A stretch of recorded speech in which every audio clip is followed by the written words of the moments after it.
Coming up on Arirang News, the nuclear envoys of South Korea, the U.S. and Japan meet in Seoul to discuss the way forward in denuclearizing the Korean peninsula. The U.S. envoy urges North Korea to respond to calls for negotiations.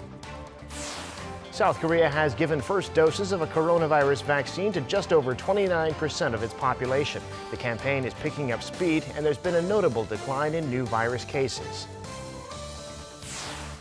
And the government announces new preferential mortgage lending rules to help young people get into their first homes, better interest rates, and higher borrowing limits.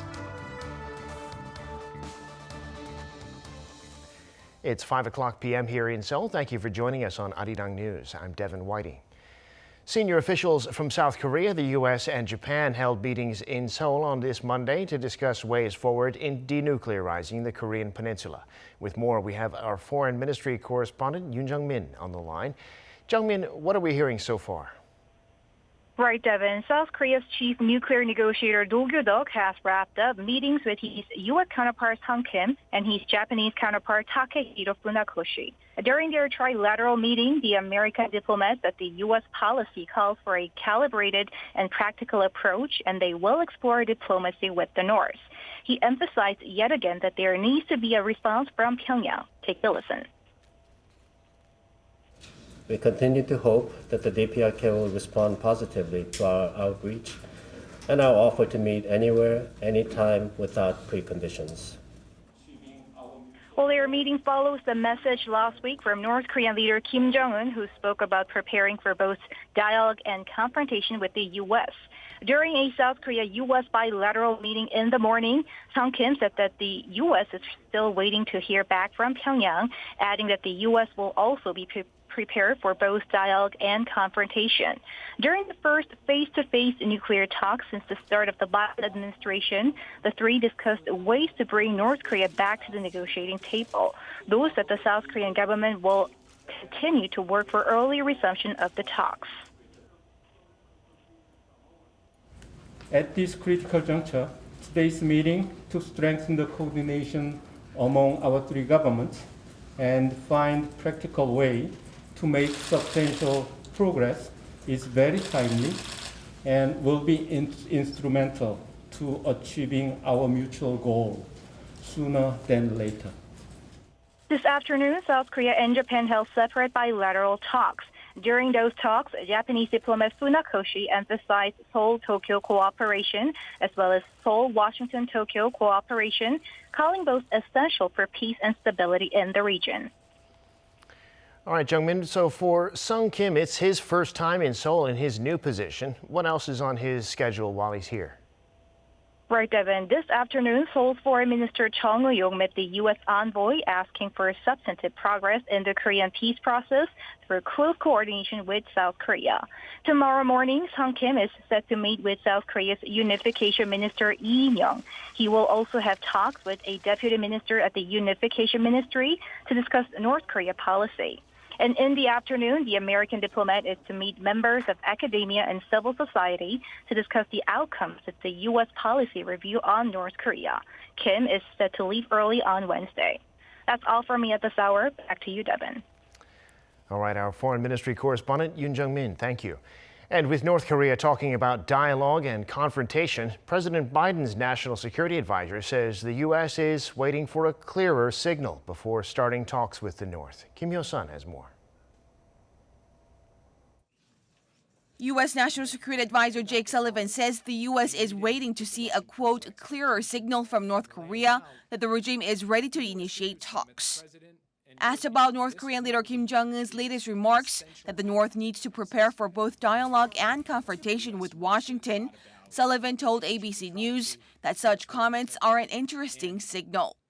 He explained that a clearer signal means a clear yes from the regime. He added the U.S. will wait and see whether the regime follows up with any more direct communication about a potential path forward. Sullivan also underscored the importance of diplomacy, explaining there is no substitute to reach the ultimate objective of a complete denuclearization of the Korean peninsula. Sullivan's remarks again put emphasis on President Biden's calibrated, practical approach in dealing with the North that's also open to diplomacy with the regime. Late last week, the North's leader directly commented on the Biden administration for the first time that the regime needs to get fully prepared for confrontation with Washington in particular to protect its dignity. He also added Pyongyang will sharply and promptly react to any developments while focusing its efforts to take stable control of the situation on the peninsula. Kim Eun-san, Arirang News. And in other news, South Korea is seeing a slowdown in coronavirus infections, which the health authorities say is due to the recent boost in vaccinations. The authorities think the effect will become more evident in the next 3 months when the vaccination program expands to the rest of the public. Lee Kyung-eun has the details. As the second quarter nears its end, roughly 30% of South Korea's population is now vaccinated against COVID-19. Some 15 million people have received at least one dose, well exceeding the country's initial goal of 13 million by the end of June. And authorities say this major scale-up has partly contributed to bringing down daily COVID-19 cases over the past 2 weeks, that along with the warm weather. But they made clear further efforts are needed to see a clear effect. There are a lot of risk factors. The vaccination rate is at 30%, but not everyone is fully vaccinated. Also, 30% vaccination can reduce fatality rate, but it is not enough to effectively contain local transmissions. Authorities added it is important to keep social distance measures in place until herd immunity is reached. And that's the country's plan for the next 3 months, when it'll be expanding vaccinations to the rest of the public, those aged 18 to 59. An official says some 80 million vaccine doses are planned to arrive in the third quarter, more than enough to reach its goal of 22 million being fully vaccinated during that period. The official added Moderna and Pfizer vaccines are expected to be the major pillars. This clears any concern over vaccine shortages despite a delay in the AstraZeneca vaccines arriving from the COVAX facility. The vaccines previously planned for late this month have been delayed to sometime in July. With a stable supply, the country may reach its goal of vaccinating 70% of its population earlier than planned, as it is currently ahead of schedule. Lee Kyung-eun, Arirang News. The South Korean government is going to allow private gatherings of up to 6 people in the Seoul area starting next month. Also, restaurants and bars will be able to stay open until midnight. This is under the new social distancing scheme announced on Sunday. Han Sang-woo has the details. South Korea reported 357 new cases of COVID-19 on Monday, falling down into the 300 range for the first time in nearly a week, on fewer tests conducted over the weekend. 317 of Monday's cases were transmitted locally, with Seoul and the surrounding area accounting for 222.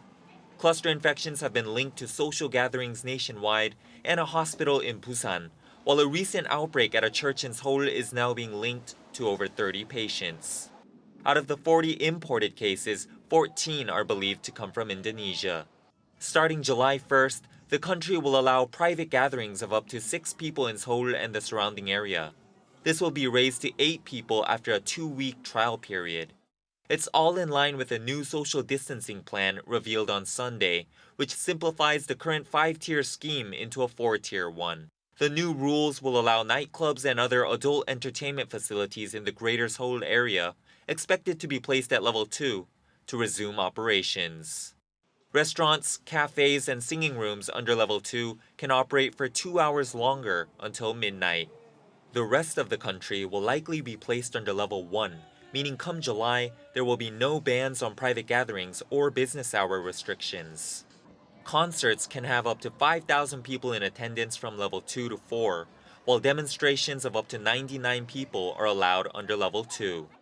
And for schools, the eased social distancing plan will allow all students to learn in person from the second semester under levels 1 and 2, though some schools in regions under level 2 could still have attendance caps. Han Sung-woo, Arirang News. As Sung-woo said, schools are also opening up under the new rules. South Korea is on course to have them open completely when school starts again this August. And they'll be able to stay open as long as there are fewer than 1,000 coronavirus cases a day, which there have been since last December. Our Kim Do-yeon explains. South Korea plans to have schools fully open for the second semester, which starts in August. Schools are about more than just learning. They're a place for students and teachers to communicate and share their feelings. Also, it's the first kind of community that our children take part in. We, the adults, have to give this back to our kids because it's something only schools can provide. In fact, under new social distancing scheme starting July, schools are likely to remain fully open once classes start in August. Schools will only have to limit capacity if we get to level 3. Which means that as long as South Korea has fewer than 1,000 daily cases, schools will remain open. And even under level 3, capacity will be reduced only for some grades. Kids from kindergarten to grade 2 will not be affected, and neither will vocational high schools or schools with fewer than 300 students. So far, the numbers do show that schools are not as big of a risk as other settings. Most infections among teens and children are from their families, not the classroom. From March to May, South Korea's daily cases per 100,000 people was 1.06, but in school settings, it was 0.76. That's a 30% lower transmission rate. We are aware that parents are worried about schools being fully open. Please know that we have gained experience from a year and a half of COVID-19 prevention at schools. The minister added Monday that schools will not close if an infection occurs. Instead, only those who have come in contact with the infected person will be quarantined if officials deem it necessary. The local authorities will also have the power to adjust school capacity depending on the situation in their communities. Another goal for the ministry is to keep the class size below 30.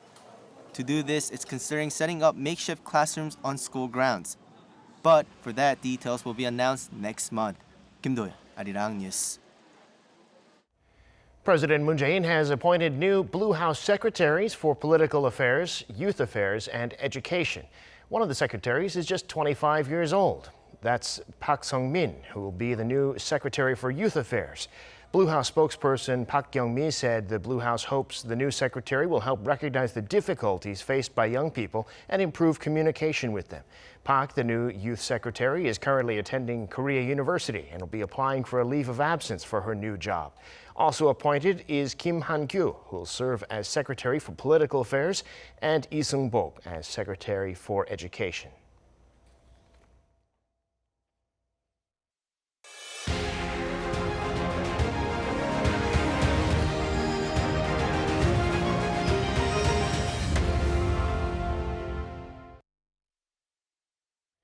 Several changes to real estate policy are coming next month with the aim of making it easier for young people to borrow money for their first home. Under the changes, more first-time buyers will be eligible for preferential rates and borrowing limits. Jang Tae-hyun reports. From July, more people applying for a mortgage to buy their first home will be able to get preferential benefits, including being able to borrow more money at a better rate of interest.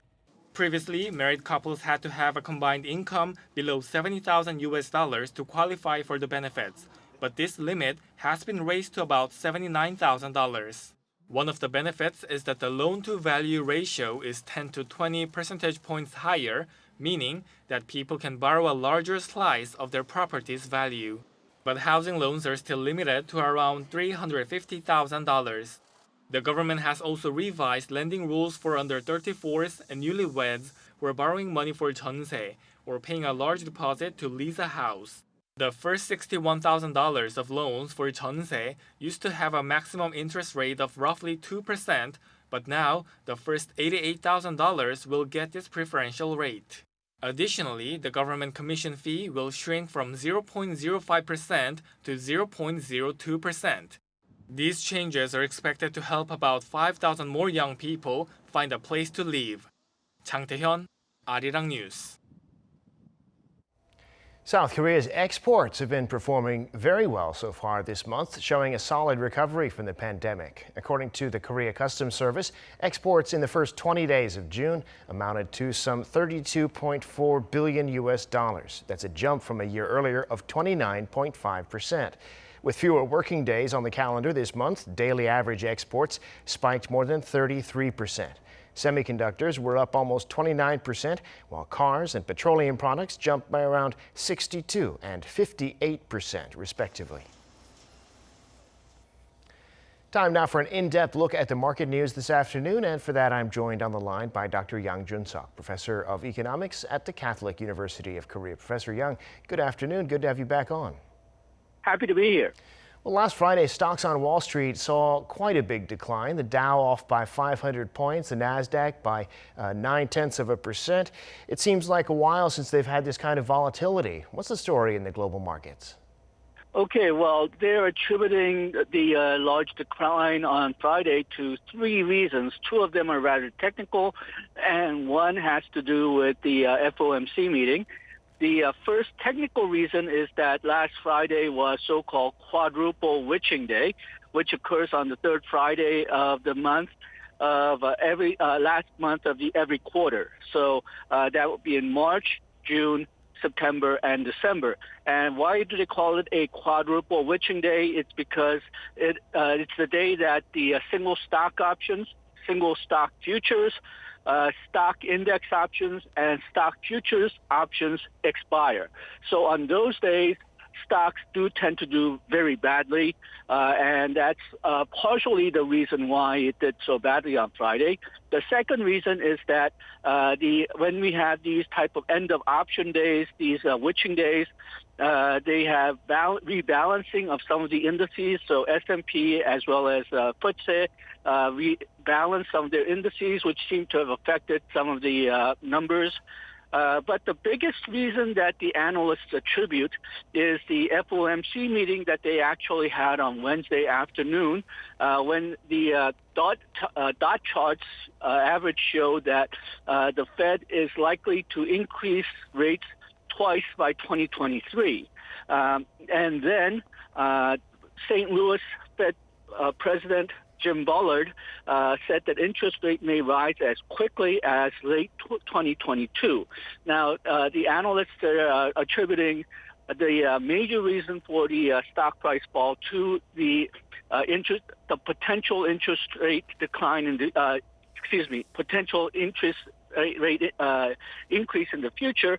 I'm not as convinced because this news was available from Wednesday, so it should have affected the market more on Thursday rather than Friday, but still, it does seem to be making the market a bit more nervous than it was. The European markets followed the U.S. markets down on Friday. FTSE, CAC, and DAX all fell similarly to Dow and the S&P. Asian markets have somewhat slightly differing trends. Nikkei followed the U.S. markets. It has been declining since Tuesday. Hang Seng, it rose from Wednesday to Friday last week, but it fell today. And Shanghai is holding roughly level since Tuesday. And today, Korean shares down pretty significantly as well. The Kospi about 0.8%, the Kosdaq 0.5%. Is that the same kind of trade we saw in the U.S., or tell us what's happening here in Korea? Okay, well, the interest rate news from the Fed is affecting the stocks all over the world, but I think Korea has one or two more reasons why it has been falling since Kospi has been falling since Wednesday. First of all, last Monday and Tuesday, we had record highs over 3,200. Even now, it ended today at 3,240.79, so it's over the 3,200 level. And because it had historically high closing numbers early last week, I think it's acting as burden on the Kospi's index. We know that the Korean firms are doing better, but perhaps not historically better. And Bank of Korea, as well as the Fed, is indicating that they will start reducing liquidity in the market, which means that stock markets are likely to fall. So they may be preparing for that likelihood. Kosdaq, it ended today at 1,010.99, so it ended again at above the 1,000 level, though it fell slightly by 0.48% today. For both KOSPI and Kosdaq, individual spot, institutions and foreigners sold, but individual spot an incredible amount in the KOSPI index. The individual spot nearly 2 trillion wons worth of stocks today. Wow, and news shows we also saw an increase in Korea's exports again this month. In the first 20 days of June, up almost 40%. That's across semiconductors, cars, petrochemicals, chips in particular, up almost 29%. What's behind the continued rise in exports, and where do you see it going? Okay, well, we should be careful in using the numbers when we're comparing it to last year, because the exports from March to August last year fell due to the coronavirus. So even if we had mediocre numbers, it'll look good compared to last year's numbers. But still, it was actually fairly good numbers, even taking that into account. Exports for first 20 days of this month was 31.1 billion. And that's higher than last year. It's higher than 2019. It's higher than 2018, though it's slightly lower than it was in 2017. So it's not as historically high as it was in March, April, and May. But still, 2017 was a fairly good year for Korean exports. So it's almost up to that level. So Korean exports seem to be doing well, though it's no longer doing as historically well as it did in the last few months. Semiconductors went up by 28.5%. Automobiles went up by incredible 62.2%. But computer peripherals fell by 4.2%. It may indicate that the increased sales that we saw, increased export we saw for computers and computer-related equipment because of the coronavirus is ending, because in the Europe and the United States, the distancing is beginning to end. But where the interesting news really is, I think it's imports. Imports was $32.1 billion in the first 20 days of this month, and it's partially due to the global recovery. So we saw increase in imports of automobiles and semiconductors, but also because of rise in oil prices. Oil imports value-wise rose by 124.6%, and petroleum product imports rose by 99.1%, which indicates we had an incredibly low oil prices last year, but now we have slightly higher than average oil prices this year compared to typical years. And finally, Professor, before we go, this week the Bank of Korea will have its producer price index for May, also data on household and corporate debt. What's on your radar as we start the week? Okay, well, the most interesting report is going to be that debt report, the financial stability report that's coming out on Tuesday. Korea is experiencing rapid rise in not only household debt, but also corporate debt. So that'll give us an idea on whether the BOK may raise the interest rate this year rather than next year. Globally, U.S. new housing sales and U.S. personal expenditure figures are due out next week. That will show how solid the global recovery is. But I think the most interesting thing is going to be speeches by various Fed FOMC members to give an indication when the global interest rates may start to rise. All right, Professor, we'll have to leave it there for today. Thanks so much, as always, for sharing your insights. We appreciate it. Thank you.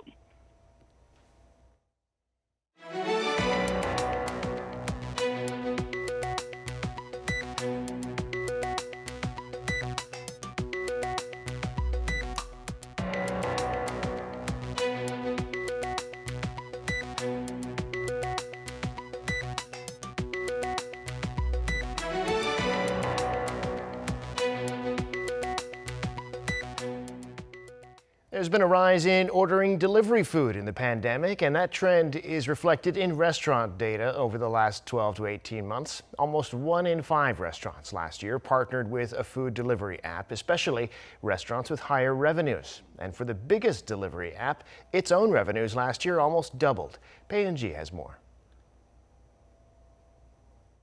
Since the start of the pandemic, more restaurants in South Korea have been offering delivery services. And new data shows that nearly 1 in 5 restaurants in the country now use food delivery apps. According to the Ministry of Agriculture, Food and Rural Affairs on Monday, almost 20% of restaurants used delivery apps last year, up 8.7 percentage points compared to the previous year. The number of Japanese restaurants that use these apps soared by more than 27 percentage points on year, and usage by bakeries also went up by 26 percentage points. By sales, restaurants with higher revenues tended to use delivery apps. Over 28% of restaurants with total annual sales of more than $440,000 used the apps. But delivery apps were only used by 6.4% of restaurants that had sales of less than $44,000. On average, restaurants paid about $300 a month in delivery app fees, up 13.3% on year. Through this, the company's largest delivery app company, Baemin, saw its revenue soar last year to about $965 million. This is up 95% compared to the previous year. The company saw an operating profit of $51 million and a net profit of $18.8 million. Pei-Eun-ji, Arirang News. And that brings us to the end of this newscast. Thank you for watching. More live news coming your way at 7 p.m. Korea time.